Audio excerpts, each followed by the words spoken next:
부산 해운대의 밤은 언제나처럼 화려했지만 그날 밤은 유독 차가운 비가 도시의 불빛을 흐릿하게 만들고 있었다. 마린시티의 초고층 아파트들이 구름 속에 잠긴 채 희미한 실루엣만 드러냈고 광안대교의 조명은 빗줄기에 씻겨 바다 위로 번져나갔다. 이 호화로운 풍경이 한눈에 들어오는 언덕 위 검은 기와와 현대적인 유리벽이 조화를 이룬 거대한 저택은 칠흑 같은 어둠 속에서 홀로 빛을 발하고 있었다. 김씨 가문의 저택 부산 지역 건설업계의 제왕으로 군림하는 김 회장의 세 아들이 사는 곳이었다. 저택 안은 바깥의 폭풍우가 거짓말인 것처럼 고요하고 따뜻했다. 대리석 바닥은 은은한 조명을 받아 거울처럼 빛났고 벽에 걸린 유명 화가들의 그림들은 그 자체로 집주인의 부와 권력을 증명하고 있었다. 이 넓고 화려한 공간의 한가운데서 박혜우는 숨을 죽인 채 낡은 무릎담요 조각으로 은쟁반을 닦고 있었다. 그녀의 움직임은 조심스러웠지만 어딘가 지쳐 보였다. 입고 있는 낡은 회색 스웨터와 헐렁한 면바지는 이 집의 호화로움과 기묘한 부조화를 이루고 있었다. 혜우는 3년 전 이 집에 들어왔다. 고아원에서 자란 그녀에게 김씨 가문의 안주인이었던 고구 이 여사는 마지막 온정을 베풀어준 사람이었다. 이 여사는 병세가 악화되기 직전 하연의 손을 잡고 자신의 세 아들에게 동생처럼 잘 보살펴달라고 신신당부했다. 하지만 이 여사가 세상을 떠난 후 혜우는 동생이 아닌 그림자 같은 존재가 되어갔다. 특히 강유라가 이 집에 들어온 뒤로는 더욱 그랬다. 유라는 이 여사의 먼 친척의 딸이라는 명분으로 집에 들어와 타고난 애교와 가련한 연기로 세 형제의 마음을 완벽하게 사로잡았다. 혜운과 동갑이었지만 유라는 세상의 모든 빛을 받는 공주였고 혜운은 그 빛에 가려진 이름 없는 들꽃이었다. 아직도 그런 거나 닦고 있니? 손이 거칠어지는 것도 모르고 솜태울처럼 부드러운 목소리가 등 뒤에서 들려왔다. 혜운은 돌아보지 않아도 그게 유라라는 것을 알 수 있었다. 유라는 방금 샤워를 마친 듯 실크 가운을 입고 향긋한 바디로션 냄새를 풍기며 다가왔다.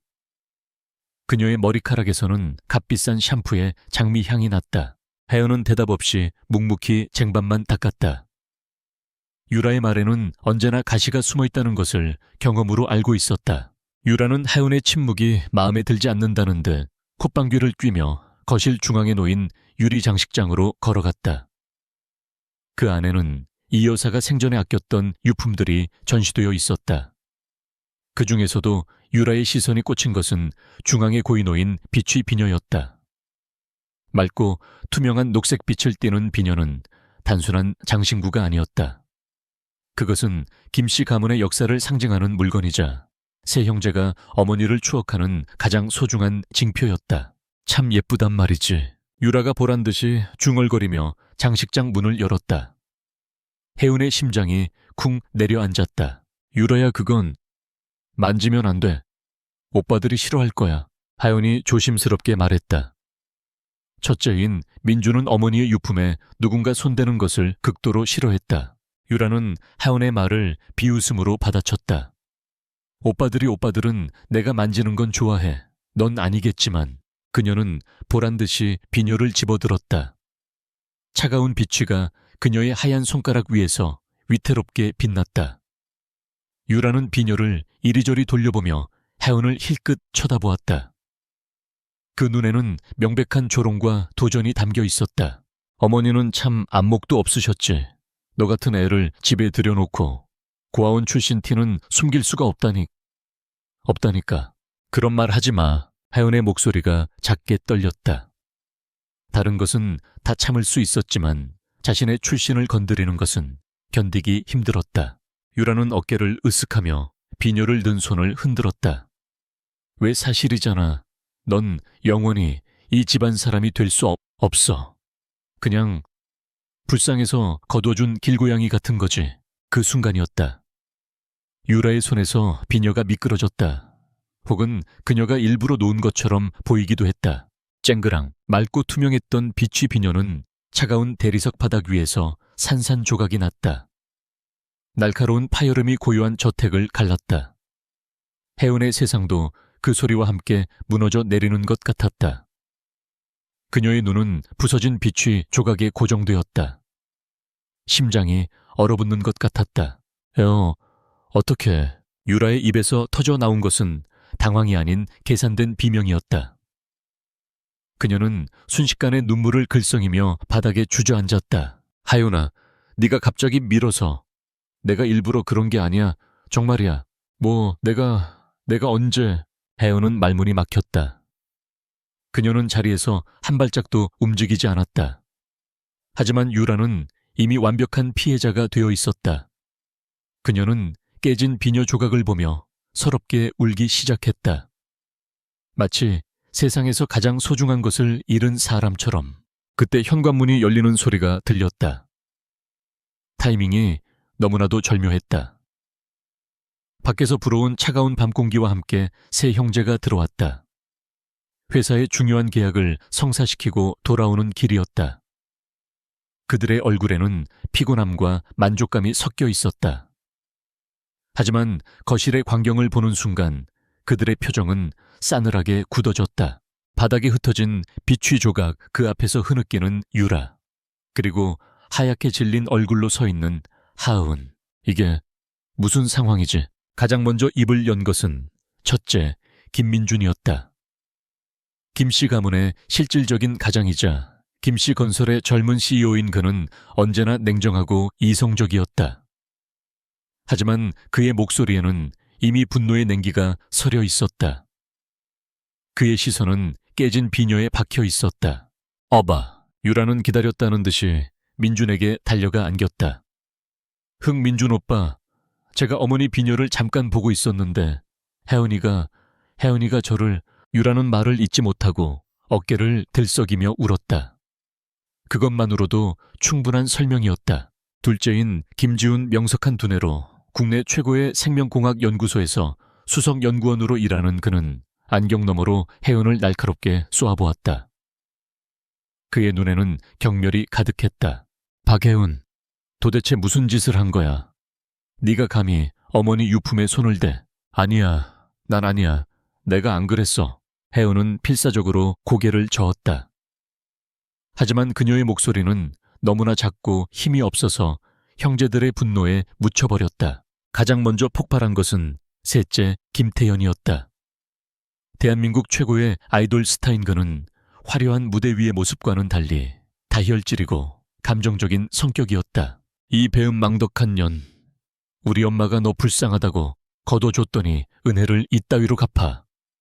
네가 뭔데? 우리 엄마 비녀를 깨뜨려. 태현이 혜은에게 달려들려 하자 민준이 팔을 들어막았다. 하지만 민준의 눈빛은 태현의 것보다 더 차갑고 무서웠다. 박하은. 민준이 얼음 같은 목소리로 그녀의 이름을 불렀다. 무릎 꿇어. 혜은의 눈이 커졌다. 오빠, 정말 제가 아니에요. 유라가. 얘야. 날카로운 소리와 함께 혜은의 고개가 돌아갔다. 왼쪽 뺨이 불타는 것처럼 뜨거웠다. 민준이 그녀의 뺨을 때린 것이었다. 3년 동안 단 한 번도 그녀에게 손찌검한 적 없었던 그였다. 변명하지 마. 내 눈으로 본 걸 믿지. 네 말을 믿을 것 같아. 민준의 눈에는 일말의 동정심도 없었다. 유라한테 사과하고 어머니 영정 앞에서 용서를 빌어. 그리고 밖으로 나가. 네. 저택들에 나가서 무릎 꿇고 있어. 네가 뭘 잘못했는지 깨달을 때까지. 밖에서는 여전히 장대비가 쏟아지고 있었다. 밤 공기는 살을 애는 듯 차가웠다. 오빠, 제발. 너무 추워요. 제가 정말 안 그랬어요. 하연이 눈물로 애원했지만 돌아온 것은 지훈의 차가운 목소리뿐이었다. 형 말 들어. 더 이상 우리를 실망시키지 말고. 태연은 아예 그녀를 벌레 보듯 쳐다보며 말했다. 꼴도 보기 싫으니까 당장 꺼져. 유라는 민준의 등 뒤에서 혜은을 보며 희미하게 미소 짓고 있었다. 승자의 미소였다. 결국 혜은은 힘없이 발걸음을 옮겼다. 그녀의 어깨는 축 늘어져 있었다. 집안의 온기가 그녀를 스쳐 지나갔다. 거대한 현관문이 열리고 차가운 빗줄기와 바람이 그녀의 온몸을 때렸다. 꽝! 문이 닫히는 소리는 사형 선고처럼 들렸다. 따뜻한 조명과 안락한 소파, 벽난로의 온기는 이제 그녀의 것이 아니었다. 혜우는 차가운 돌바닥 위에 힘없이 무릎을 꿇었다. 얇은 스웨터는 순식간에 비에 젖어 축축하고 무겁게 늘어졌다. 빗물은 그녀의 머리카락을 타고 흘러내려 뺨의 아픔과 섞였다. 그녀는 유리창 너머로 집 안을 보았다. 세 형제는 울고 있는 유라를 감싸고 있었다. 민주는 그녀의 등을 부드럽게 토닥여 주었고 지우는 따뜻한 차를 가져다 주었다. 태연은 그녀를 웃게 해주려고 애쓰고 있었다. 그들은 완벽한 한 가족이었다. 그리고 그 가족 안에 박혜은이 설 자리는 없었다. 추위가 뼛속까지 스며들었다. 입술이 파랗게 질리고 온몸이 사시나무처럼 떨려왔다. 하지만 육체의 고통보다 더 아픈 것은 심장이었다. 믿었던 사람들에게 버려졌다는 절망감. 3년간 쌓아 올린 희망과 노력이 한순간에 물거품이 되었다는 허무함. 어머니, 제가 잘못한 건가요? 제가 이곳에 있으면 안 되는 거였나요? 그녀는 하늘을 올려다보았다. 칠흑 같은 하늘에서는 끝없이 차가운 비만 쏟아지고 있었다. 눈물이 빗물과 뒤섞여 하염없이 흘러내렸다. 이 지옥 같은 밤은 과연 끝이 있을까? 혜우는 점점 흐려지는 의식 속에서 생각했다. 어쩌면 이대로 얼어 죽는 것이 더 나을지도 모른다고. 시간이 얼마나 흘렀을까? 하연의 감각은 점점 무뎌졌다. 빗물은 천을 무자비하게 빼앗아갔고 손끝과 발끝은 이미 제멋대로 움직이지 않았다. 떨림조차 멈추자 기이한 평온함이 찾아왔다. 젖은 옷이 피부에 달라붙는 감각도 돌바닥의 냉기도 뺨의 통증도 모두 멀게 느껴졌다. 그녀의 시선은 저택의 2층 창문에 고정되어 있었다. 오빠들의 방이었다. 불이 하나씩 꺼졌다. 처음엔 3층 태연의 방, 잠시 후 2층 지훈의 방, 그리고 마지막으로 저택의 가장 큰 방인 민준의 방까지 암흑에 잠겼다. 그들이 잠자리에 들었다는 명백한 신호였다. 그들은 그녀를 잊었다. 뜰의 동생 하나가 비를 맞으며 무릎 꿇고 있다는 사실을 까맣게 잊고 따뜻한 침대 속으로 들어간 것이다. 그 순간 하연의 마음속에서 무언가 툭 하고 끊어졌다. 애원하고 싶었던 마음, 용서받고 싶었던 희망, 다시 가족으로 인정받고 싶었던 작은 바람까지 모든 것이 산산조각 났다. 그들은 가족이 아니었다. 처음부터 그녀를 가족으로 생각한 적이 없었던 것이다. 자신은 그저 어머니의 변덕으로 들어온 성가신 이물질에 불과했다. 차가운 빗물이 오히려 정신을 맑게 했다. 눈물이 멈췄다. 대신 그 자리에는 강철처럼 차갑고 단단한 결심이 들어섰다. 이대로 죽을 수는 없다. 이렇게 억울하게 아무것도 아닌 존재로 끝날 수는 없다. 혜우는 떨리는 손을 천천히 움직여 젖은 바지 안쪽으로 넣었다. 허벅지 안쪽에 그녀가 직접 꿰매 만든 작은 방수 주머니가 있었다. 그 안에는 작고 낡은 2지폰이 들어있었다. 세상에 단 하나뿐인 그녀의 진짜 과거와 연결된 끈이었다. 3년 전 이 집에 처음 들어올 때 모든 것을 버리고 왔지만 차마 이것만은 버릴 수 없었다. 언젠가 이런 날이 올지도 모른다는 막연한 불안감 때문이었을까. 전원 버튼을 길게 누르자 희미한 불빛과 함께 액정 화면이 켜졌다. 다행히 아직 배터리가 남아있었다. 저장된 번호는 단 하나. 할아버지라고 저장된 번호였다. 하은은 망설이지 않고 통화 버튼을 눌렀다. 신호음이 2번 울리고 곧이어 깊고 중후한 목소리가 들려왔다. 하열이냐? 목소리에는 오랜 기다림과 걱정이 묻어 있었다. 할아버지. 하연의 목소리는 갈라지고 거의 들리지 않을 정도로 작았다. 입술이 얼어붙어 제대로 움직이지 않았다. 무슨 일이냐? 목소리가 왜 그래? 어디 아픈 게냐? 수화기 너머의 목소리가 다급해졌다. 걱정으로 가득 찬 그 음성에 애써 굳혔던 하은의 마음이 다시 무너져 내렸다. 그녀는 울음을 터뜨리고 싶었지만 이제 흘릴 눈물조차 남아있지 않았다. 할아버지, 저 집에 가고 싶어요. 그녀는 겨우 그 한마디를 내뱉었다. 더 이상 설명할 힘도 없었다. 하지만 그것으로 충분했다. 알았다. 알았어. 아무 말도 하지 말고 아무 생각도 하지 말거라. 할아버지가 사람을 보낼 것이다.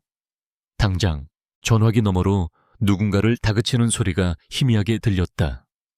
박집사 당장이라는 외침이었다. 하연아, 조금만 버티고 있거라. 응, 할애비가 미안하다. 미안해. 전화가 끊겼다. 혜연은 휴대폰을 다시 주머니에 넣고 고개를 들었다. 달라진 것은 아무것도 없었다. 여전히 비는 내렸고 저택은 침묵에 잠겨 있었다. 하지만 그녀의 눈빛은 달라져 있었다. 이제 그녀의 눈에는 절망이 아닌 가느다란 희망의 불씨가 타오르고 있었다. 얼마나 지났을까?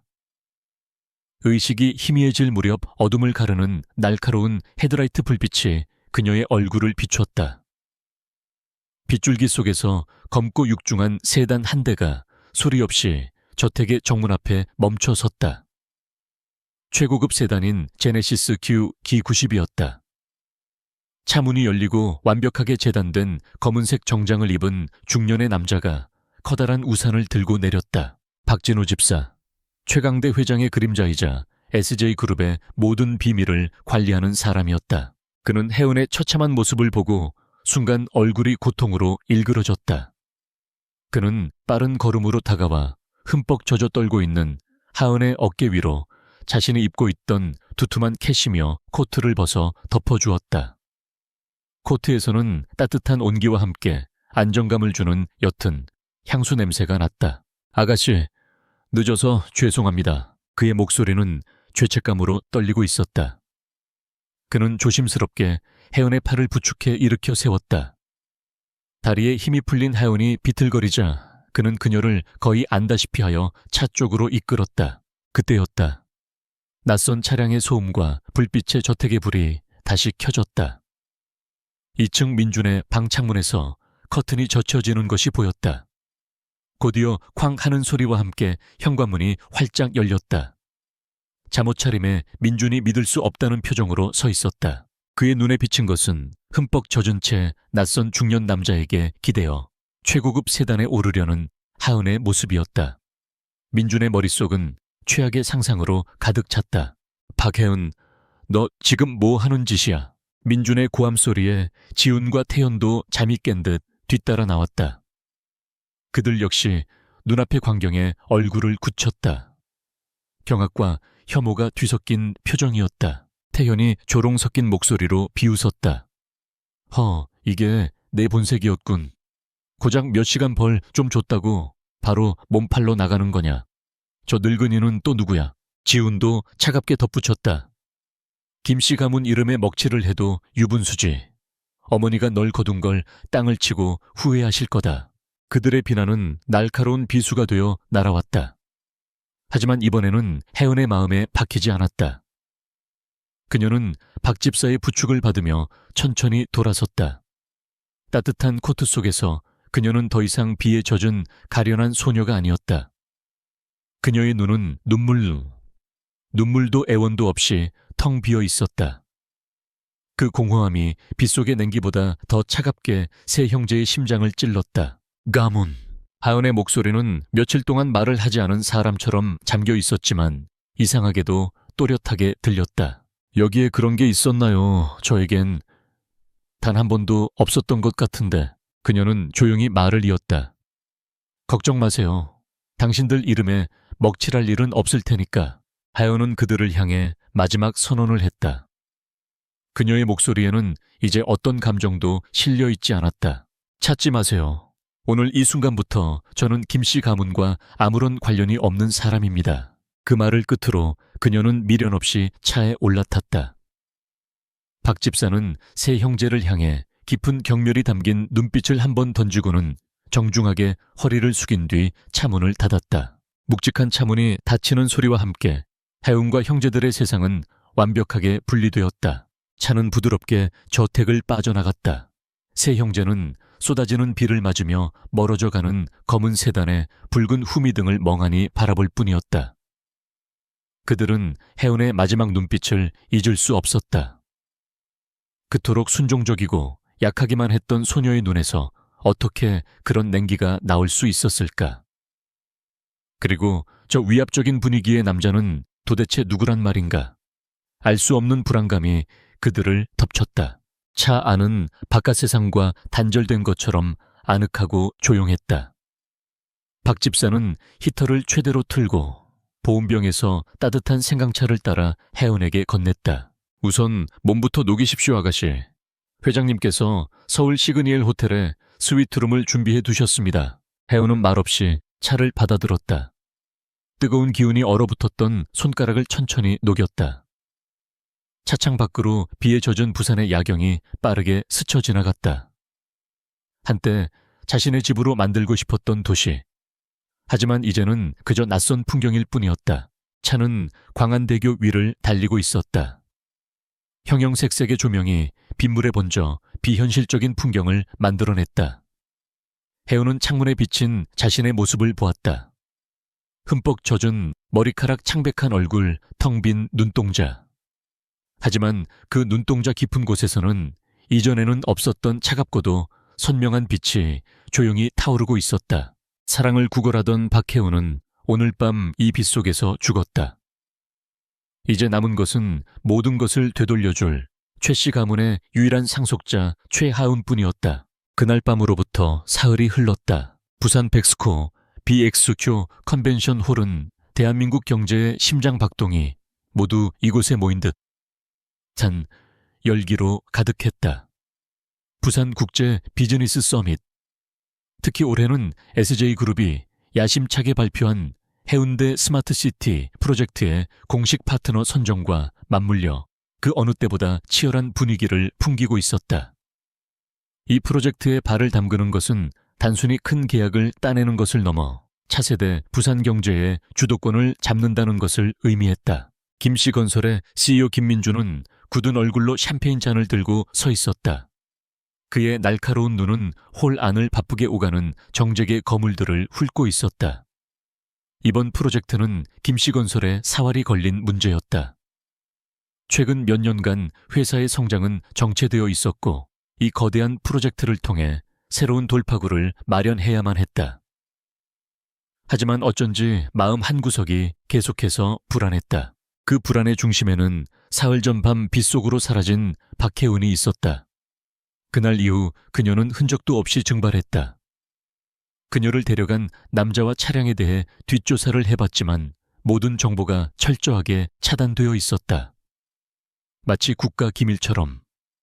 그 알 수 없는 힘이 민준을 더욱 초조하게 만들었다. 형님, 너무 걱정 마십시오. 등 뒤에서 들려온 목소리에 민준이 돌아보았다. 화려한 외모로 주변의 시선을 한몸에 받고 있는 동생 김태현과 우아한 아이보리색 드레스를 입고 보석처럼 빛나는 강유라였다. 하연이 야토는 신경 쓸 가치도 없습니다. 쟤 버릇게 못 준다고 어디 가서 남자나 꼬시고 있겠죠. 그것보다 오늘 SJ그룹의 실세가 누구인지 파악하는 게 중요합니다. 태현의 말에 민주는 말없이 고개를 끄덕였지만 마음속의 찝찝함은 가시지 않았다. 하연의 마지막 그 공허한 눈빛이 자꾸만 떠올랐다. 유라는 태연의 팔에 자연스럽게 팔짱을 끼며 주변을 둘러보았다. 걱정 마세요, 민준 오빠. 제가 어떻게든 SJ그룹 관계자와 연주를 만들어 볼게요. 우리 김씨건설이 이 프로젝트에 가장 적합한 파트너라는 걸 알려야죠. 그녀의 목소리는 꿀처럼 달콤했고 표정은 자신감으로 가득 차 있었다. 그녀는 이미 이 사교계의 여왕이었다. 하연 따위는 이미 그녀의 기억 속에서 지워진 지 오래였다. 하찮은 방해물, 그 이상도 이하도 아니었다. 그때였다. 웅성거리던 홀의 한쪽 입구가 순간 조용해졌다. 모든 사람의 시선이 한 곳으로 쏠렸다. 마치 시간이 멈춘 것처럼 그곳으로 한 여자가 걸어 들어오고 있었다. 칠흑 같은 머리는 깔끔하게 올려 묶여 그녀의 가느다란 목선과 오뚝한 콧날을 더욱 돋보이게 했다. 몸에 완벽하게 맞는 짙은 네이비색의 파워수트는 그녀의 전문성과 권위를 드러냈고 화려한 장신구 하나 없이도 그녀의 존재감은 호란의 그 어떤 보석보다도 강렬하게 빛났다. 절제된 화장과 당당한 걸음걸이, 그리고 모든 것을 꿰뚫어 보는 듯한 깊고 차가운 눈빛. 그 여자는 호란의 공기를 압도하고 있었다. 그녀의 곁에는 며칠 전 밤에 보았던 중년의 집사가 그림자처럼 따르고 있었고, 그 뒤로는 SJ그룹의 로고가 박힌 배지를. 단 임원들이 허리를 굽힌 채 뒤따랐다. 유라의 얼굴에서 미소가 사라졌다. 태현의 눈이 경악으로 커졌다. 민주는 들고 있던 샴페인 잔을 떨어뜨릴 뻔했다. 박혜은이었다. 하지만 그들은 동시에 고개를 저었다. 아니, 저 여자는 박혜은이 아니었다. 그들이 알던 낡은 스웨터를 입고 구석에서 조용히 청소나 하던 주눅든 눈빛의 그 소녀가 아니었다. 저 여자는 마치 여왕 같았다. 유라의 심장이 질투와 분노로 요동쳤다. 어떻게 저런 모습으로 여기에 나타날 수 있지? 고작 며칠 만에 저렇게 비싼 옷을 입고. 그래, 그 늙은이가 대단한 사람이었구나. SA그룹의 임원이었던 거야. 고작 임원의 정부 주제에 저렇게 거들먹거리다니. 유라의 이성이 마비되었다.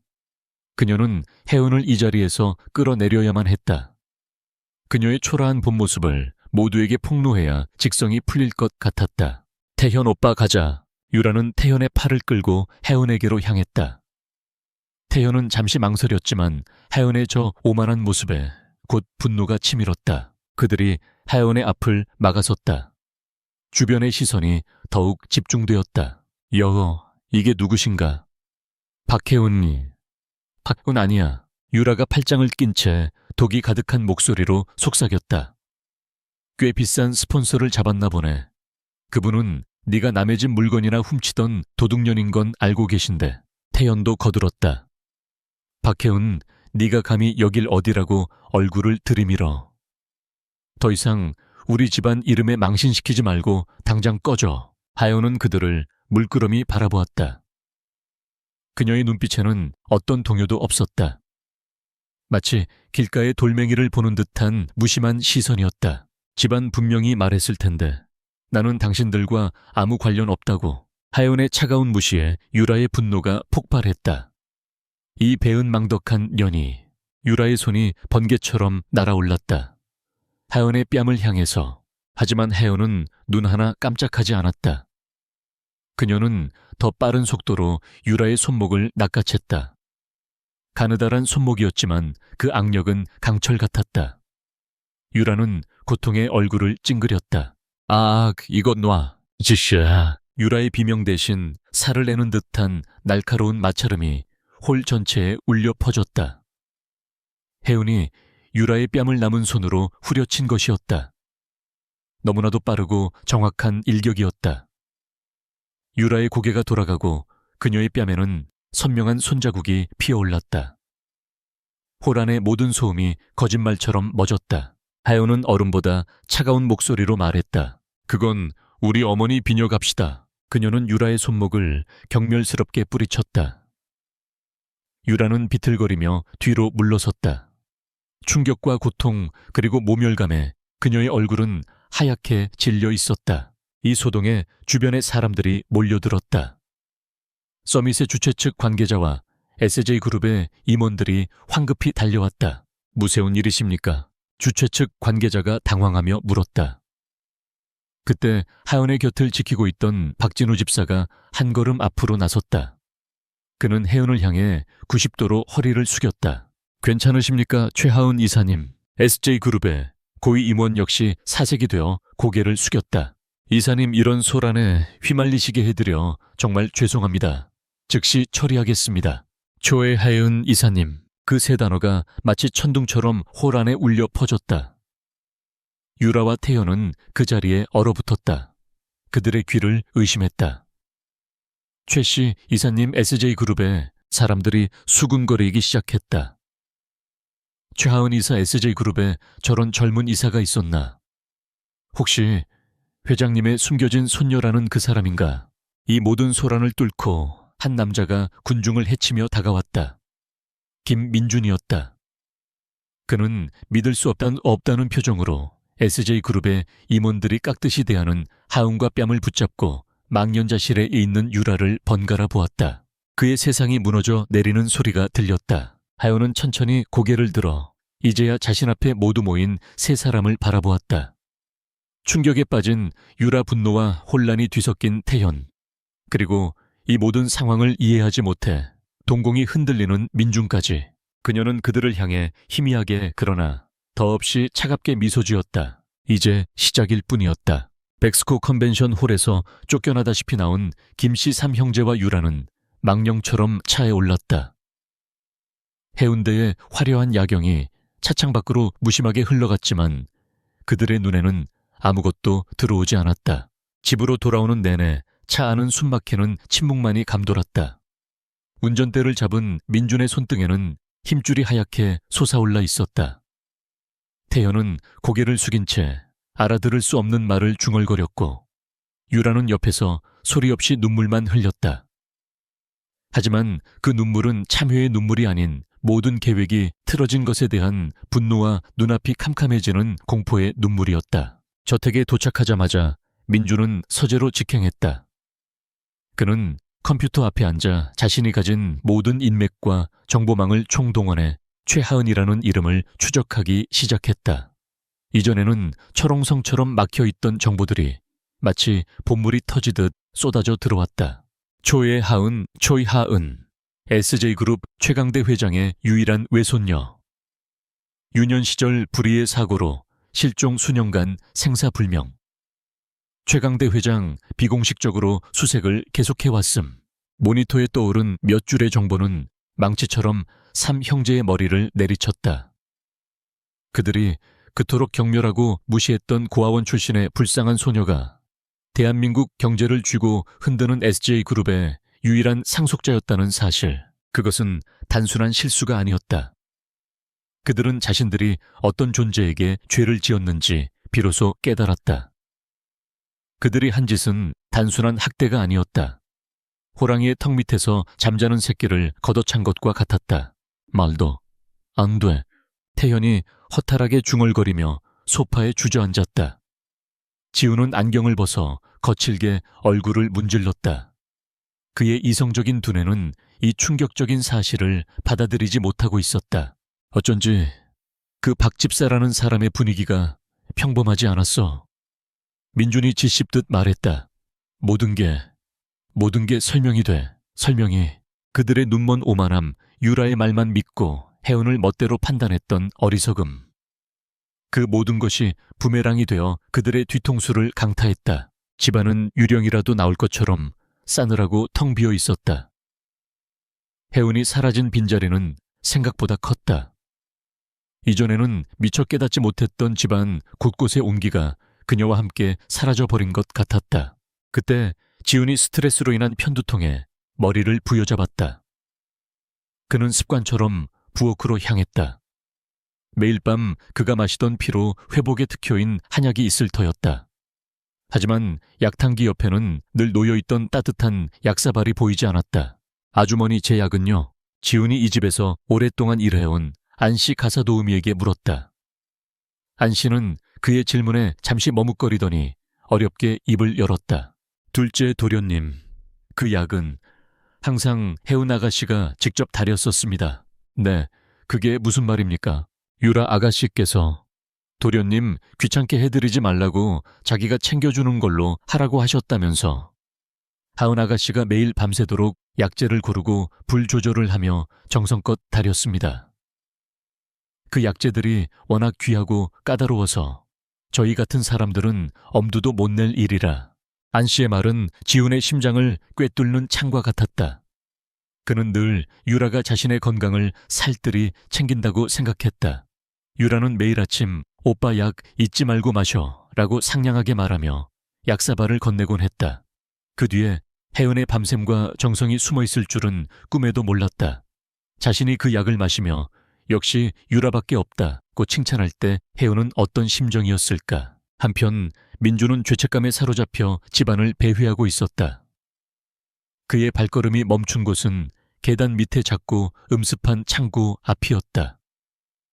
한때 유라와의 사소한 다툼 끝에 그가 직접 혜운에게 앞으로 내 방은 여기다 라고 명령했던 곳이었다.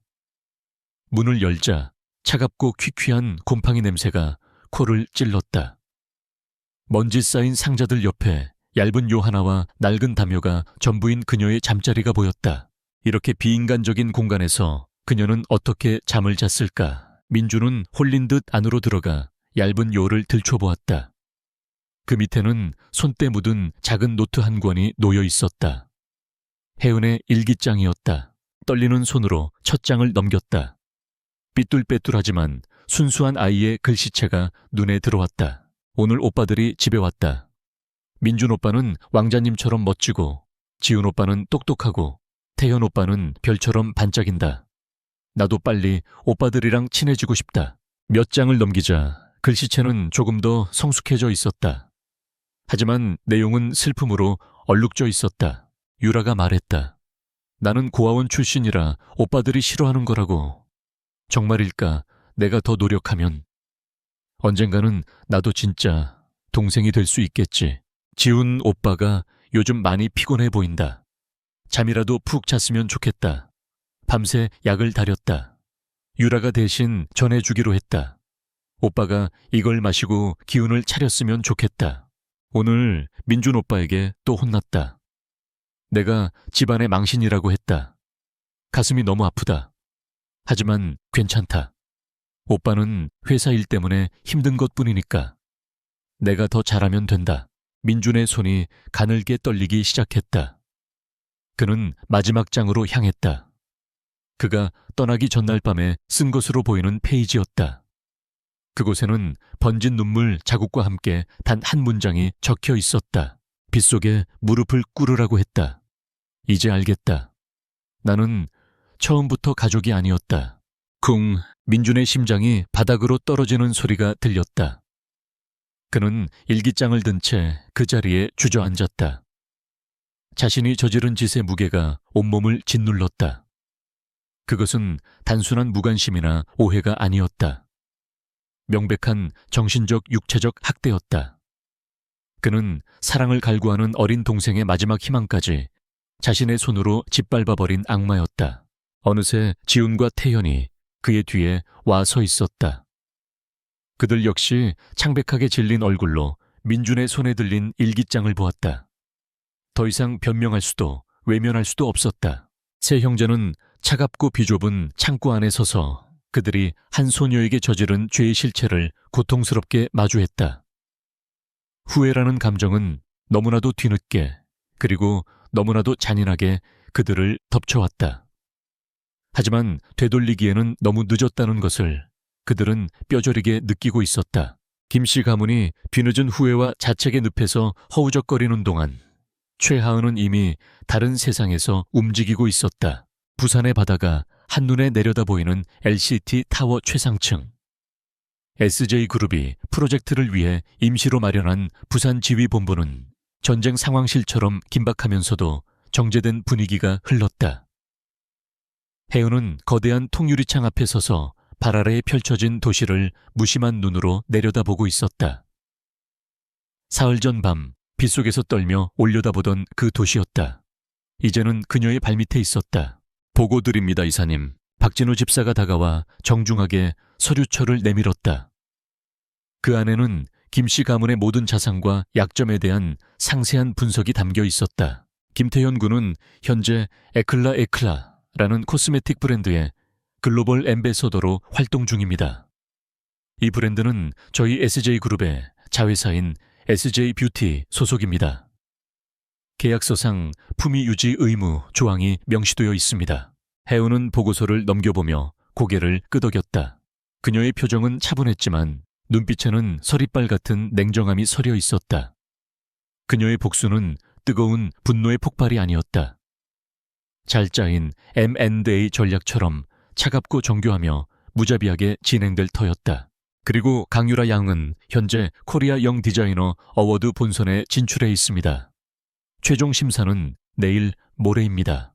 그 아이가 제출한 포트폴리오, 제 스케치북에 있던 것과 동일하죠. 네, 저희가 확보한 디지털 사본과 대조 결과 90% 이상 일치합니다. 혜은은 잠시 눈을 감았다. 김씨 집안에서 그녀가 유일하게 위안을 삼았던 것은 낡은 스케치북에 그녀만의 디자인을 그리는 것이었다. 유라는 종종 그 스케치북을 훔쳐보며 촌스럽다고 비웃으면서도 뒤로는 그 아이디어들을 자신의 것인 양 베껴왔던 것이다. 알겠습니다. 계획대로 진행하세요. 그녀의 목소리는 조용했지만 그 안에 담긴 무게는 청은망은과 같았다. 첫 번째 목표는 김태현 그리고 강유라였다. 바로 다음 날 대한민국 연예계가 발칵 뒤집혔다. 단독 아이돌 스타.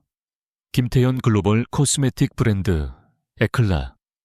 모델 계약 해지, 사생활 논란 원인. 기사는 순식간에 모든 포털 사이트에 메인을 장식했다. 김태현의 소속사는 원만한 합의해 결정된 사항이라고 해명했지만 위약금 규모가 수십억에 달할 것이라는 추측이 난무하며 논란은 눈덩이처럼 커졌다. 에클라는 김태현의 국민 남동생이라는 순수하고 다정한 이미지를 보고 그를 모델로 발탁했었다. 하지만 그 이미지는 이제 독이 되어 돌아왔다. 하연은 SJ 뷰티의 대표에게 직접 전화를 걸었다. 그녀는 소리치거나 협박하지 않았다.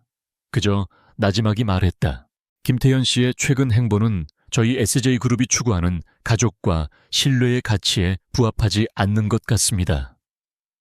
계약서대로 처리해 주시길 바랍니다. 그 한마디에 모든 것이 결정되었다. 거기에 기름을 붓는 후속 기사가 터져 나왔다. 익명의 관계자 A씨의 증언이라는 형태로 최근 비즈니스 서밋에서 김태현이 자신의 입양된 동생에게 폭언을 하고 그의 여자친구가 폭력을 행사하는 장면이 목격되었다는 내용이었다. 기사는 교묘하게 사실을 비틀어 힘없는 동생을 괴롭히는 오만한 톱스타와 그의 악녀 여자친구라는 프레임을 만들어냈다. 인터넷 여론은 순식간에 들끓었다. 와, 김태현 완전 다시 봤다. 방송 이미지 다 가식이었네. 힘없는 동생한테 저랬다고 진짜 쓰레기다. 강유라 저 여자도 똑같네. 둘이 끼리끼리 만나는구나. 김태현이 수년간 공들여 쌓아온 탑은 모래성처럼 허무하게 무너져 내렸다. 팬들이 등을 돌렸고 예정되었던 다른 광고와 예능 프로그램에서도 줄줄이 하차 통보가 날라왔다. 그는 하루아침에 국민 남동생에서 인성 파탄자로 추락했다. 김씨 집안은 태현의 스캔들로 인해 혼돈에 빠졌다. 민준과 지우는 사태를 수습하기 위해 백방으로 뛰어다녔지만 보이지 않는 거대한 손이 모든 것을 막고 있는 듯한 무력감에 시달렸다. 그들은 이 모든 일의 배후에 혜은이 있다는 것을 직감했지만 아무것도 할 수 없었다. 하지만 이것은 시작에 불과했다. 코리아 영 디자이너 어워드 최종 심사 하루 전 대한민국에서 가장 힙한 편집샵으로 유명한 레이어드 레이어드가 유명 디자이너와의 깜짝 콜라보 캡슐 컬렉션을 온라인으로 선공개했다. 콜라보의 주인공은 놀랍게도 H초이라는 이니셜을 쓰는 신인 디자이너였다. 컬렉션의 주제는 상처 입은 나비의 비상 The Flight of a Wounded Butterfly. 어둡고 고통스러운 과거를 딛고 화려하게 날아오르는 나비의 날갯짓을 형상화한 디자인들은 신인이라고는 믿기지 않을 정도의 독창성과 완성도를 자랑했다. 패션계는 순식간에 H초이라는 미지의 천재 디자이너에 대한 궁금증으로 들썩였다. 그리고 그 컬렉션에는 강유라가 자신의 필살기라며 출품했던 드레스와 정확히 일치하는 디자인이 포함되어 있었다. 다음 날 시상식장은 축제의 장이 아닌 심판의 장이 되었다. 유라의 디자인은 표절 심사에 올랐다. 이게 어떻게 된 거죠, 강유라 씨? 심사위원장의 날카로운 질문에 유라는 파랗게 질린 얼굴로 변명했다. 억울합니다. 제가 먼저 디자인한 겁니다. 저 A이초이라는 사람이 제 아이디어를 훔친 거예요. 하지만 그녀의 주장은 설득력이 없었다. 레이어드 측에서 공개한 H초이의 작업 파일에는 유라가 디자인을 구상하기도 훨씬 이전의 날짜가 찍힌 디지털 타임스탬프가 명백하게 남아있었다. 결국 강유라는 최종 후보에서 자격이 박탈되었고 희대의 표절 디자이너라는 오명을 쓰게 되었다. 그녀가 그토록 갈망했던 화려한 디자이너의 꿈은 시작도 해보기 전에 산산조각이 나버렸다. 김씨 저택의 거실에는 무거운 침묵만이 흘렀다. 태현은 멍한 눈으로 자신의 얼굴에 악플이 가득한 태블릿 PC를 보고 있었고 유라는 방에 틀어박혀 울부짖고 있었다. 민중과 지우는 이 모든 것이 혜연의 치밀한 계획이라는 것을 깨달았다. 그녀는 분노를 마구잡이로 터뜨리는 것이 아니었다. 가장 아픈 곳을 가장 효과적인 방법으로 하나씩 정교하게 무너뜨리고 있었다. 그것은 분노라기보다는 차라리 사형 집행에 가까웠다. 그들은 이제 공포를 느끼기 시작했다. 자신들이 빗속으로 내쫓았던 그 연약한 소녀가 이제는 그들의 목을 겨누는 냉혹한 심판자가 되어 돌아왔다는 사실을. 같은 시각 LCT 타워의 지휘본부. 혜연은 태연의 스캔들 기사가 떠있는 태블릿 화면을 무심하게 손가락으로 쓸어 넘겼다. 화면이 바뀌고 다음 페이지에는 김지훈 박사의 바이오 연구소 자금 운용 현황이라는 제목의 보고서가 나타났다. 박진우 집사가 조용히 들어와 보고했다. 이사님, 다음 단계를 진행할 준비가 되었습니다. 혜연은 천천히 고개를 들었다. 그녀의 눈빛은 깊이를 알 수 없는 차가운 호수와 같았다. 진행하세요. 태풍의 눈은 고요했다. 김씨 가문이 밖에서 불어닥치는 스캔들과 논란으로 휘청이는 동안 둘째 김지훈은 자신의 연구소에 틀어박혀 있었다. 판교 테크노밸리에 위치한 그의 최첨단 바이오 연구소는 세상의 소음과 단절된 그만의 왕국이었다. 그는 천재였다. 오만했지만 그럴 만한 실력이 있었다. 그가 매달리고 있는 혁신적인 항암 치료제 연구는 인류의 역사를 바꿀 것이라 스스로 믿어 의심치 않았다. 집안의 혼란은 그에게 그저 성가신 소음일 뿐이었다. 태연의 어리석음과 유라의 미숙함이 빚어낸 촌극. 그는 자신의 연구로 김씨 가문의 이름을 다시 일으켜 세울 수 있다고, 아니 그들을 뛰어넘는 위대한 업적을 남길 것이라고 확신했다. 그의 연구소는 베리디안 벤처스라는 명망 높은 벤처 캐피털의 전폭적인 지원을 받고 있었기에 그는 세상의 풍파에서 안전하다고 믿었다. 그 믿음은 한 통의 이메일로 산산이 부서졌다. 발신인은 베리디안 벤처스의 최고 투자 책임자였다. 제목은 간결하고 단호했다. 연구자금 지원 즉각 중단 통보. 지훈의 심장이 쿵 내려앉았다. 그는 떨리는 손으로 메일을 열었다. 내용은 제목보다 더 차가웠다. 정기 포트폴리오 검토 결과 그의 프로젝트가 단기적 실행 가능성 및 가시적 성과 부족으로 판단되어 금일부로 모든 자금 지원을 중단하기로 결정했다는 내용이었다. 그 어떤 설명이나 협상의 여지도 없는 일방적인 통보였다. 이게 무슨 말도 안 되는 소리야. 지훈의 외침이 텅 빈 연구실에 울렸다. 그의 인생 그 자체였던 연구, 수년간의 노력이 담긴 프로젝트였다. 자금 지원이 끊기면 이 연구소는 몇 주 안에 문을 닫아야 했다. 모든 것이 물거품이 되는 것이다. 그는 미친 듯이 베리디안의 담당자에게 전화를 걸었지만 돌아오는 것은 차가운 기계음뿐이었다. 분노와 당혹감에 휩싸인 그의 머릿속에 한 사람의 얼굴이 떠올랐다. 얼음처럼 차가운 미소를 짓던 최하은. 설마, 아니 그럴 리가 없어.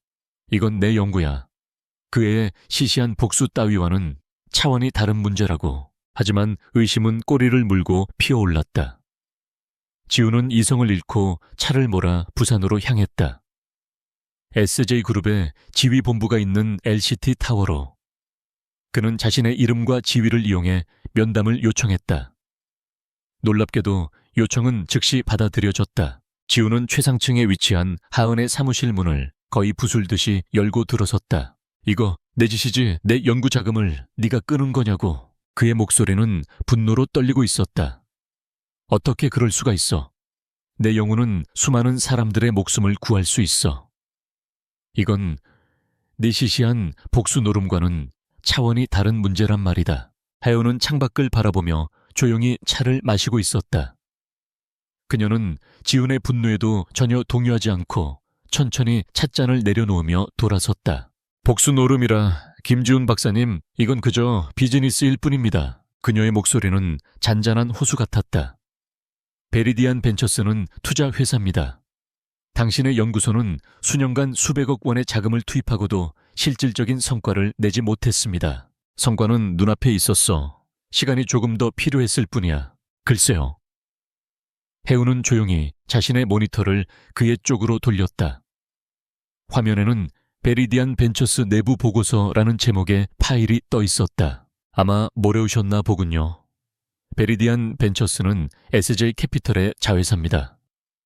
저희 할아버지께서 고위험 고수익 프로젝트에 투자하기 위해 설립한 곳이죠. 지우는 숨을 멈췄다. 그리고 당신의 연구소는 사실 1년 전에 투자 중단 대상으로 분류되었습니다.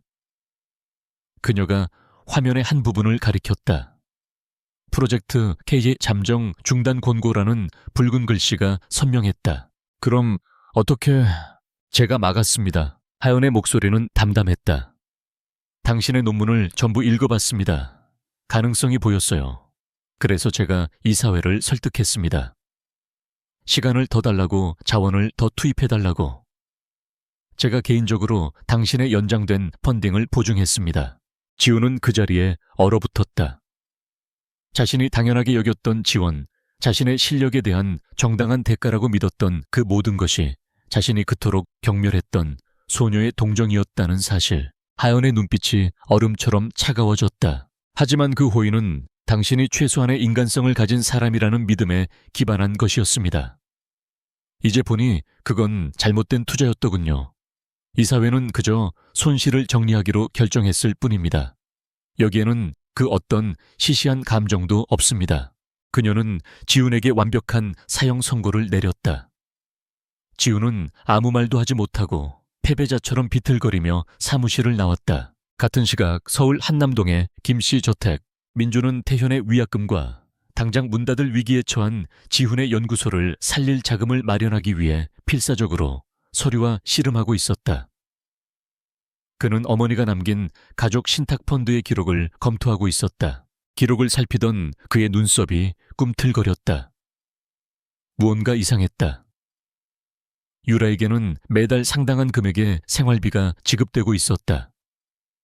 하연의 이름도 분명히 명시되어 있었지만 그녀에게 할당된 자금은 단 한 번도 인출된 적이 없었다.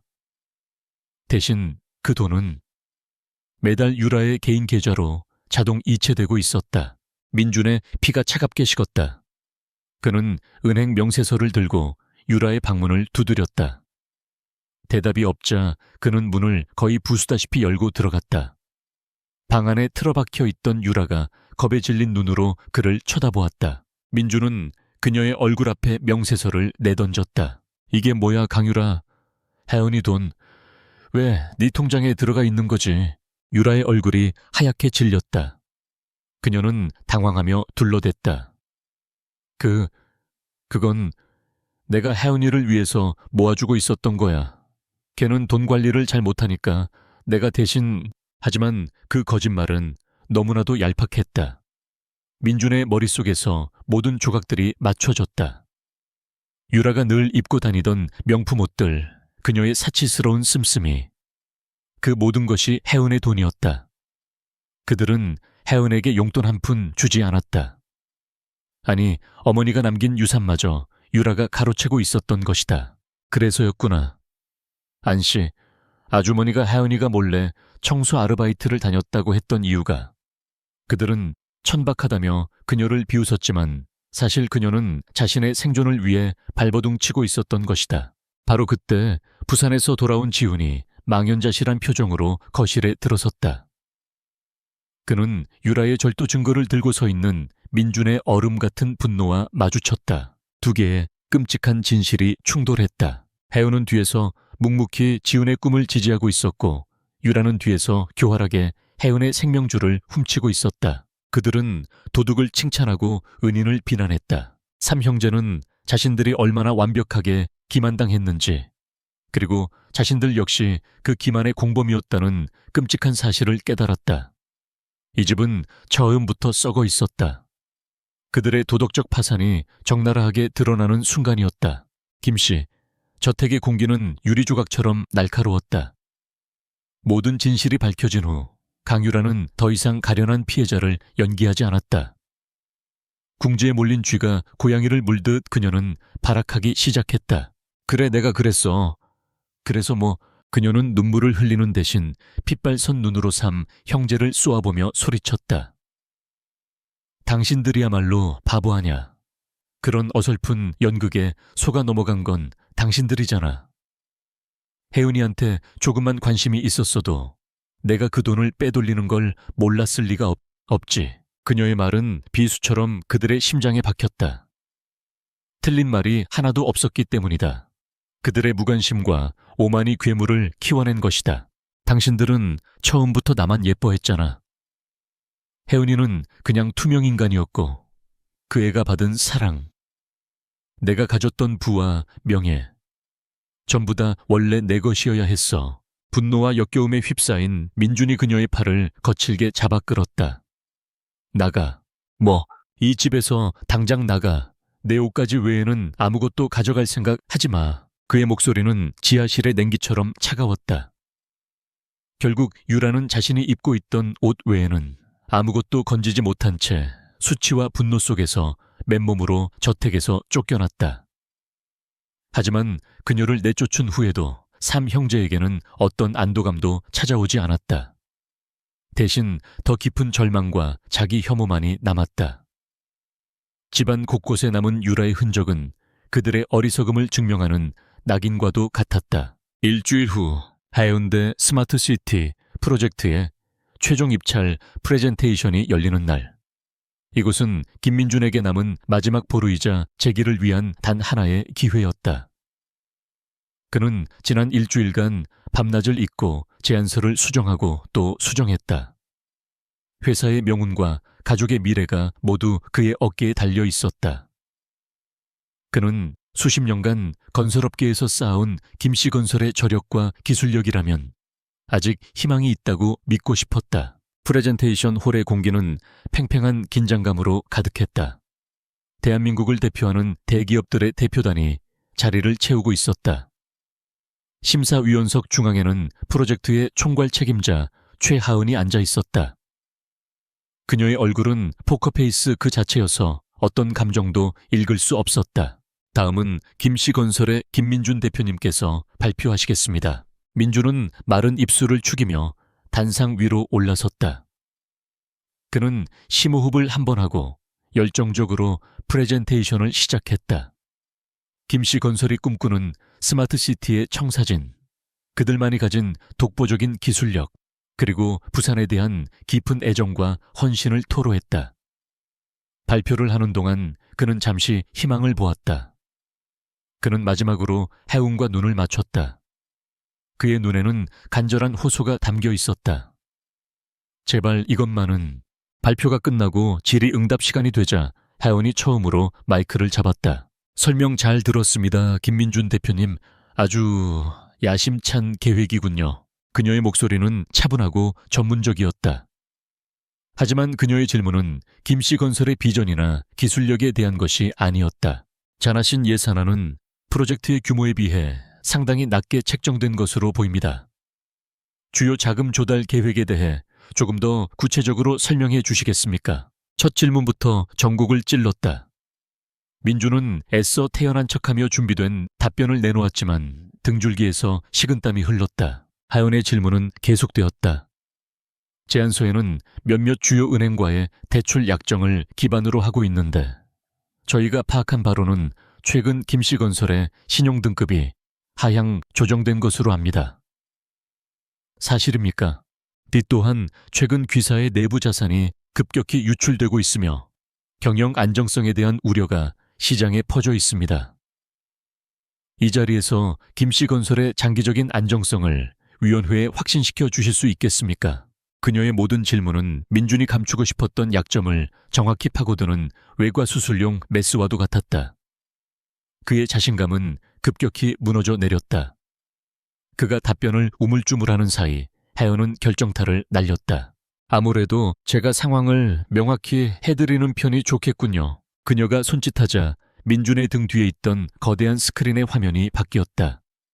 김씨건설의 로고 대신 온갖 서류들이 화면을 가득 채웠다. 은행 거래 내역서, 자산양도 계약서, 그리고 위조된 서명 감정 결과 보고서까지. 김씨 건설은 단순히 불안정한 수준이 아닙니다. 파산 직전 상태입니다. 홀 안이 술렁이기 시작했다. 스크린에 떠오른 자료들은 혜은의 말을 증명하고 있었다. 지난 몇 달간 회사의 핵심 자산들이 체계적으로 빼돌려진 정황이 고스란히 담겨 있었다. 특허권, 핵심 부지 등이 헐값에 매각되어 있었다. 그리고 그 모든 계약서의 중심에는 한 사람의 이름이 있었다. 강유라. 쫓겨난 유라는 복수심에 불타고 있었다.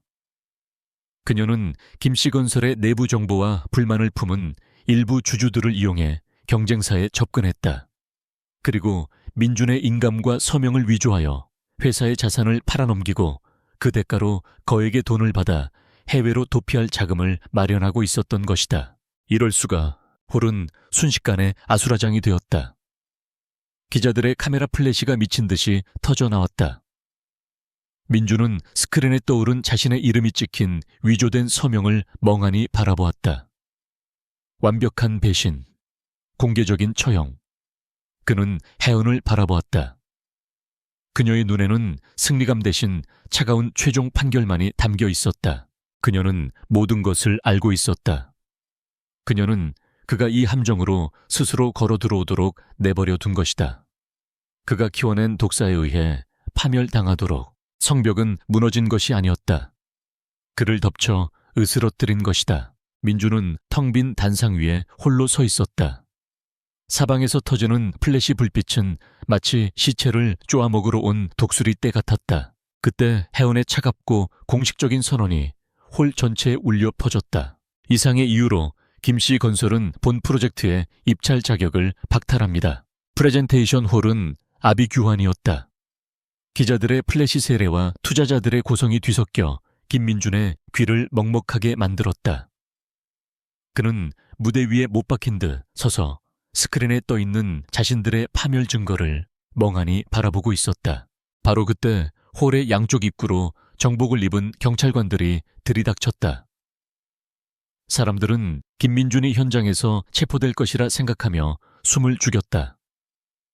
하지만 경찰들의 목표는 그가 아니었다.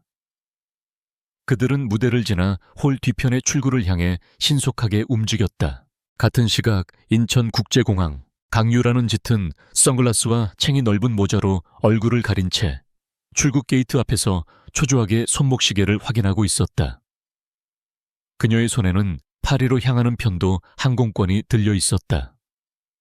김씨 건설의 자산을 빼돌린 돈은 이미 해외 계좌로 송금 완료된 상태였다. 이제 이 지긋지긋한 나라를 뜨기만 하면 모든 것이 끝이라고 생각했다. 파리행 K991편 탑승을 시작하겠습니다. 안내방송이 흘러나오자 유라는 안도의 한숨을 내쉬며 자리에서 일어났다. 바로 그 순간 건장한 체격의 남자들이 그녀의 앞뒤를 막아섰다. 강유라 씨. 사복 차림이었지만 그들의 날카로운 눈빛은 평범한 사람들이 아니라는 것을 말해주고 있었다. 업무상 횡령 사문서 위조 및 기업 스파이 혐의로 당신을 체포합니다. 한 남자가 차가운 목소리로 영장을 내밀었다. 유라의 얼굴이 하얗게 질렸다. 그녀는 비명을 지르며 발버둥 쳤지만 소용없었다. 차가운 수갑이 그녀의 손목에 채워졌다. 최하은의 계획은 완벽했다. 김씨 건설의 비리가 대중에게 폭로되는 순간 유라에 대한 체포영장도 동시에 집행된 것이었다. 그녀의 도주로는 처음부터 차단되어 있었다. 다음 날 부산의 한 경찰서 취조실. 김씨, 3형제는 참고인 조사를 위해 경찰서에 와 있었다. 그들은 텅 빈 복도에 차가운 의자에 앉아 초점 없는 눈으로 허공을 바라보고 있었다. 모든 것을 잃었다. 아버지로부터 물려받은 회사 사회적 명성, 그리고 최소한의 자존심까지. 강유라 씨가 만나고 싶어도 합니다. 형사의 말에 그들은 마지못해 자리에서 일어났다. 굳게 닫힌 취조실 문이 열리고 그 안에는 수갑을 찬 채 앉아있는 유라가 있었다. 화장기 없는 그녀의 얼굴은 증오와 악의로 뒤틀려 있었다. 민준이 떨리는 목소리로 입을 열었다. 왜 그랬어? 우리한테 왜? 아버지가 평생을 바친 회사에 왜 그랬냐고. 유라야. 그의 목소리에는 배신감에 대한 원망이 담겨 있었다. 그 말을 들은 유라가 갑자기 웃기 시작했다. 신경질적이고 섬뜩한 웃음소리가 취조실을 가득 메웠다. 왜 당신들 아버지 회사하 내가 살아남기 위해 한 짓이야. 내가 지난 몇 년간 당신들 비위 맞추면서 그 달콤한 동생 노릇하는 게 얼마나 역겨웠는지 알아. 그녀는 더 이상 연기하지 않았다. 가면을 벗어던진 그녀의 본 모습은 그들이 상상했던 것 이상으로 추악했다. 당신들은 날 인형처럼 대했잖아. 착하고 예쁘고 순종적인 인형. 난 그 역할에 충실했을 뿐이야. 그런데 박혜원 그 더러운 고아년이 나타나서 모든 걸 망쳤어. 그녀는 자리에서 벌떡 일어나 책상을 내리치며 소리쳤다. 하연이가 모든 걸 훔쳐갔어. 당신들의 관심, 사랑, 그 모든 게 원래 내 것이어야 했어. 이 집의 공주가 될 자격이 있는 건 나였다고. 저딴 고아년이 아니라.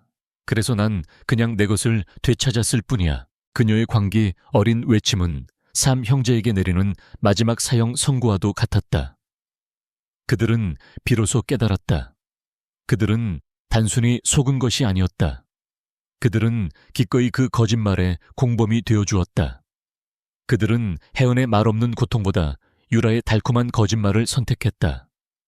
왜냐하면 그것이 더 편했으니까. 그들은 진짜 동생이 아닌 자신들의 구미에 맞는 완벽한 인형을 원했고, 유라는 그 역할을 충실히 연기해 주었을 뿐이다. 그들의 죄책감은 이제 영혼을 갉아먹는 자기 혐오로 변했다. 그들은 기만자의 피해자가 아니었다. 괴물이 자라날 수 있는 완벽한 토양을 제공한 장본인들이었다. 조사가 끝나고 삼 형제는 유령처럼 경찰서를 빠져나왔다. 입구에는 수많은 기자들이 진을 치고 있었지만 그들은 얼굴을 가릴 기력조차 없었다. 모든 것을 잃은 자들의 공허한 얼굴이 카메라 플래시에 무방비로 노출되었다.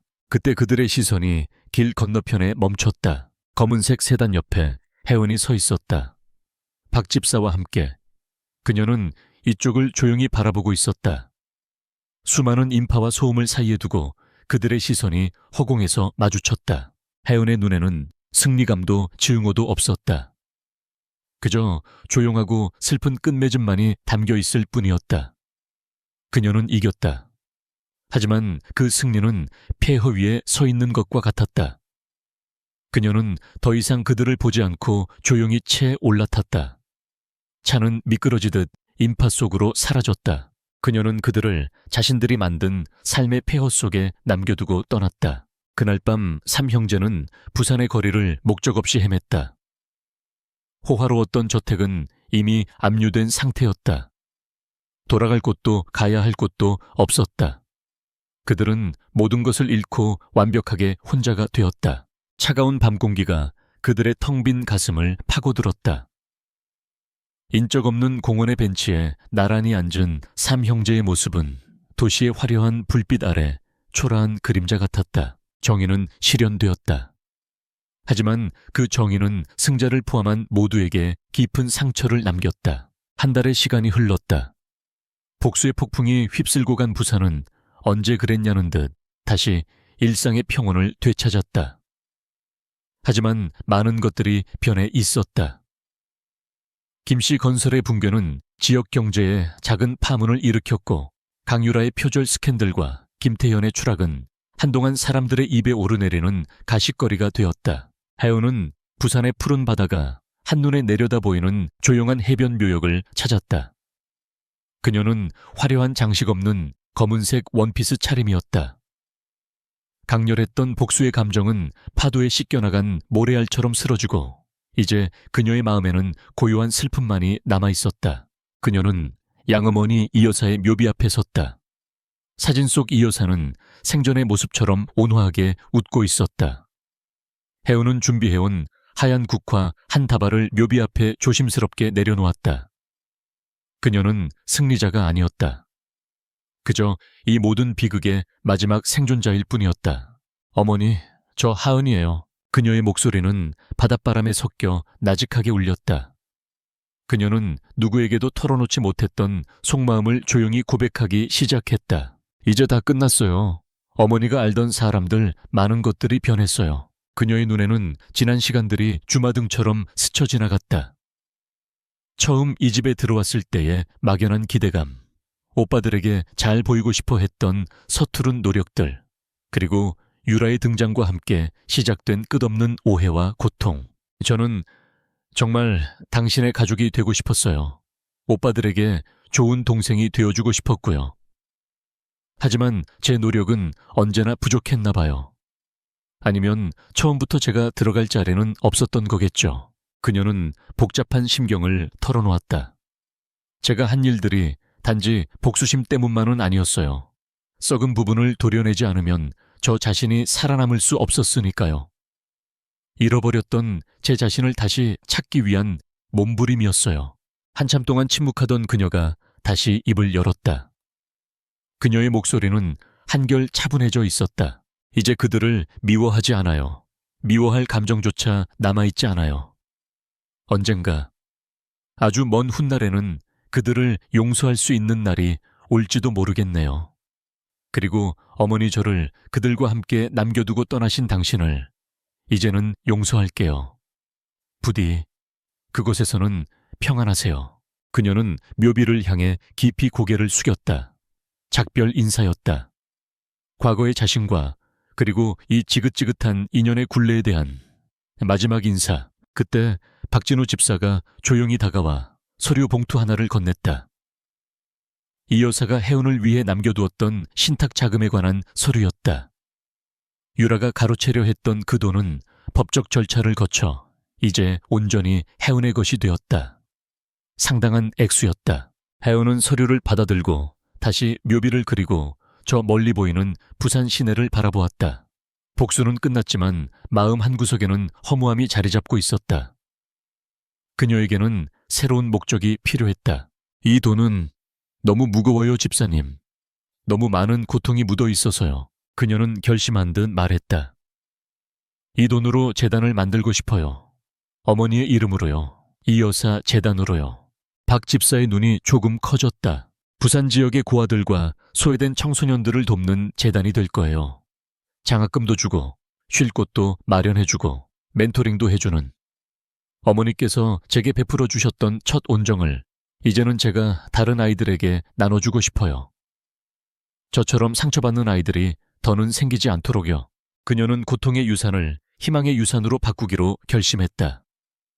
그것이야말로 이 모든 비극을 이겨내고 앞으로 나아갈 수 있는 유일한 방법이었다. 그 시각 묘역이 내려다 보이는 언덕 위에 한 그루 소나무 뒤 김씨, 삼 형제가 서 있었다. 그들은 한 달 사이에 완전히 다른 사람이 되어 있었다. 값비싼 명품 옷 대신 싸구려 작업복을 입었고 잘 관리받던 피부는 햇볕에 그을려 거칠어져 있었다. 모든 것을 잃은 그들은 변두리의 작은 옥탑방에서 막노동으로 하루하루를 연명하고 있었다. 신문에 실린 이여사 재단 설립 공고를 보고 그들은 혜은이 오늘 이곳에 올 것이라 짐작했다.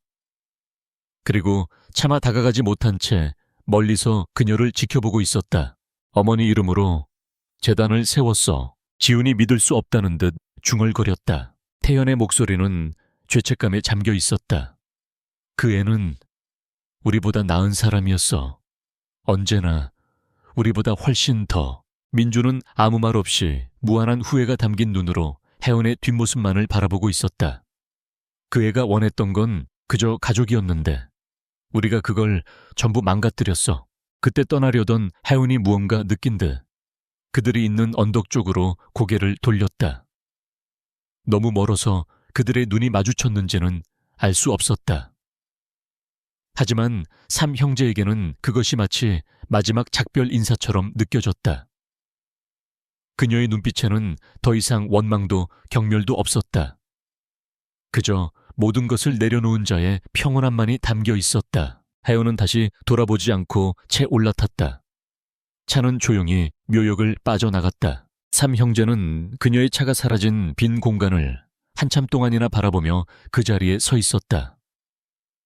재단의 설립은 혜은이 부산에서 벌이는 마지막 일이었다. 그녀는 과거라는 챕터를 완전히 닫고 떠난 것이다. 반면에 그들은 이제 막 기나긴 속죄의 길을 걷기 시작했다. 하은이 남긴 자비로운 용서는 그들이 무엇을 잃어버렸는지를 영원히 상기시키는 고통스러운 이정표가 될 터였다. 몇 달의 시간이 흐른 서울의 밤은 보석처럼 빛났다. 성북동 언덕에 자리 잡은 고즈넉한 한옥은 도시의 소음과 단절된 채 평화로운 분위기를 자아냈다. 최강대 회장의 자택이었다. 차갑고 현대적이었던 김씨 저택과는 달리 이곳은 나무의 따뜻한 온기와 은은한 먹향이 배어있는 진정한 집의 느낌을 주었다. 하연은 할아버지인 최 회장과 함께 마루에 앉아 따뜻한 저녁 식사를 하고 있었다. 두 사람 사이에는 편안하고 다정한 대화가 오갔다. 하운대 스마트시티 건은 아주 잘 진행되고 있더구나.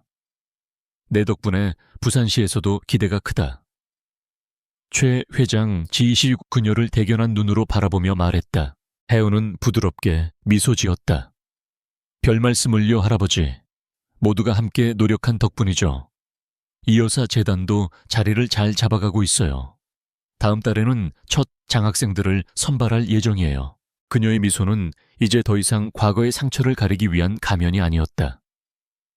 마음 깊은 곳에서 우러나오는 진정한 평온함과 행복의 표현이었다. 혹독한 시련을 겪으며 단련된 강철 같은 의지 뒤에 그녀는 이제 타인을 보듬을 줄 아는 따뜻함까지 갖춘 리더로 성장해 있었다. SJ그룹의 직원들은 젊은 초의 이사를 처음에는 회장님의 손녀라는 이유로 어려워했지만 곧 그녀의 뛰어난 업무 능력과 공정한 리더십에 진심으로 존경심을 표했다. 그녀는 까다롭지만 공정했고 냉철했지만 약자에게는 따뜻했다. 특히 그녀는 재단 일에 남다른 애정을 쏟았다. 직접 보육원을 방문해 아이들과 시간을 보내고 상처받은 아이들의 이야기에 귀를 기울였다. 어느 날 구석에서 겉도는 한 아이에게 그녀는 조용히 다가가 말했다. 괜찮아. 세상에 네 편이 아무도 없는 것 같을 때가 있지. 하지만 기억해. 너는 혼자가 아니란다. 그리고 너는 너 생각보다 훨씬 강한 아이야. 그것은 과거의 자신에게 해주고 싶은 말이기도 했다. 그녀는 자신의 고통을 다른 이를 치유하는 힘으로 승화시키고 있었다. 한편 시간은 다른 이들에게는 다른 방식으로 흐르고 있었다. 한때 부산을 호령했던 김씨 삼형제는 각자의 자리에서 각자의 방식으로 속죄의 시간을 보내고 있었다. 김민주는 경상남도의 한 작은 지방 건설 현장에서 안전모를 쓰고 있었다. 한때 수천억 원짜리 프로젝트를 지휘하던 CEO는 이제 현장 소장이 되어 또약볕 아래에서 인부들과 함께 땀 흘리고 있었다. 거칠어진 그의 손과 햇볕에 그을린 얼굴에는 과거의 오만함 대신 노동의 정직함과 겸허함이 새겨져 있었다. 그는 이제 서류 속 숫자가 아닌 사람을 대하는 법을 배우고 있었다. 김 소장님, 이쪽 자재 좀 확인해 주세요. 네 반장님, 지금 갑니다. 그는 자신을 부르는 소리에 힘차게 대답하며 달려갔다. 그는 예전처럼 군림하는 대신 이제는 섬기는 법을 배우는 중이었다. 김지우는 그의 명석한 두뇌를 자랑하던 최첨단 연구실을 떠나 강원도의 한적한 시골 보건소에서 공중보건의로 일하고 있었다. 그는 더 이상 세상을 바꿀 혁신적인 연구를 쫓지 않았다. 대신 거동이 불편한 독거노인들을 찾아가 혈압을 재주고 아픈 아이의 등을 조심스럽게 청진하며 그들의 이야기에 귀를 기울였다. 그는 오만했던 천재 과학자가 아닌 따뜻한 마음을 가진 의사 선생님이 되어가고 있었다. 그는 첨단 과학의 정점에서가 아닌 가장 낮은 곳에서 비로소 치유의 진정한 의미를 깨닫고 있었다. 김태현은 연예계를 완전히 떠났다.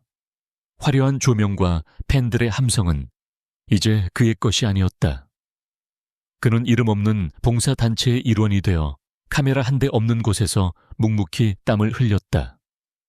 아프리카의 오지에서 우물을 파기도 하고 동남아의 빈민가에서 아이들을 위해 집을 짓기도 했다.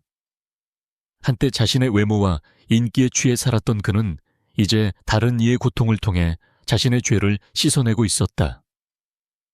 허영과 분노로 가득 찼던 그의 눈은 이제 조용하고 깊은 성찰로 채워져 있었다. 어느 날 저녁 막노동을 마치고 옥탑방으로 돌아온 민주는 낡은 스마트폰으로 뉴스를 보고 있었다. 그의 시선이 한 기사에 멎었다. 올해를 빛낸 가장 영향력 있는 리더 10인, 그리고 그 기사의 메인에는 환하게 웃고 있는 하은의 사진이 실려 있었다. 자신감 넘치고 행복해 보이는 얼굴이었다. 민주는 한참 동안 그 사진을 바라보았다. 그의 마음속에는 더 이상 질투나 원망, 억울함 같은 감정은 없었다. 그저 멀게만 느껴지는 아릿한 자부심과 자신의 운명에 대한 조용한 수긍만이 남아 있었다. 그는 그녀가 행복하다는 사실에 조용히 안도했다. 용서를 바라는 것조차 사치라는 것을 알기에 그저 그녀가 잘 지낸다는 사실만으로도 충분했다. 그는 조용히 기사창을 닫고 고된 내일을 위해 잠자리에 들었다. 같은 시각 서울, 모든 공식적인 일정을 마친 하윤은 남산타워 전망대에 올라 발 아래 펼쳐진 서울의 야경을 바라보고 있었다. 수백만 개의 불빛들이 은하수처럼 반짝이며 도시의 혈관을 따라 흐르고 있었다. 부산에서의 아픈 기억들은 이제 그녀의 일부가 되었다. 지울 수 없는 흉터지만 그 흉터는 그녀를 더 단단하고 성숙하게 만들었다. 그것은 더 이상 그녀를 정의하는 족쇄가 아니었다. 그녀는 진정한 가족을 찾았고 자신의 목적을 찾았으며 마음의 평화를 얻었다. 시원한 밤바람이 그녀의 머리카락을 부드럽게 스쳤다. 그것은 마치 과거의 속박에서 벗어난 그녀의 완전한 자유를 상징하는 듯 했다. 그녀는 눈앞에 펼쳐진 무한한 가능성을 향해, 마침내 진정한 자신의 미래를 향해 조용히 미소 지었다. 길고 어두웠던 밤이 지나고 그녀의 인생에 마침내 새로운 새벽이 밝아오고 있었다.